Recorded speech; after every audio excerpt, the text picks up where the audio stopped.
السلام عليكم ورحمة الله. خبر صار لجميع المغاربة. اليوم راح نتكلموا في موضوع الترتيب لدول إفريقيا في موضوع التكنولوجيا الرقمية. المغرب يحال المرتبة الأولى على الصعيد الإفريقي الأكثر تقدما في مجال التكنولوجيا، وفعلا أصبح المغرب يحتل المرتبة الأولى بين الدول الإفريقية والأكثر تقدما في مجال التكنولوجيا بحسب موقع انسيديغ مونكي الأمريكي، استنادا إلى بيانات المنظمة العالمية للملكية الفكرية بين قوسين الويبو.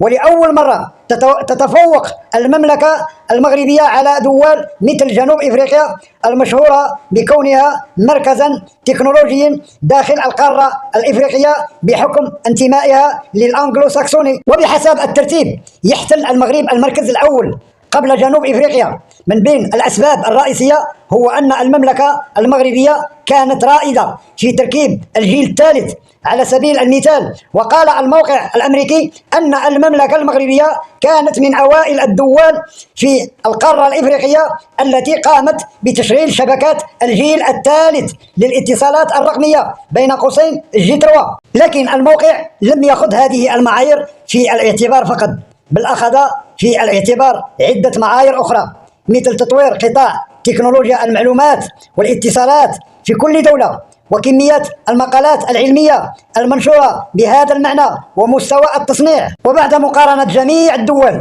في هذا القطاع احتل المغرب المركز الأول ضمن قائمة تضم 15 دولة، ومن بينها الجزائر وأوغندا اللتان احتلان المركزين الرابع عشر والخامس عشر على التوالي.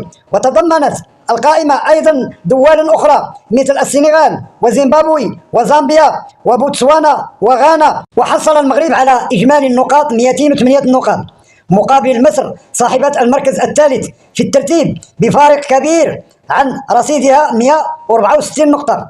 أما المركز الرابع فكان من نصيب رواندا برصيد 143 نقطة، تليها كينيا بفارق نقطة واحدة فقط. وأخيرا هنيئا لجميع المغاربة والمغربيات، أفتخروا بتمغربي ديالكم لأنكم حصدتم كل الألقاب في التكنولوجيا، في الرياضة، في الدبلوماسية، في الفلاحة، في الملاحة، في جميع المجالات. هنيئا للمغاربة والمغربيات.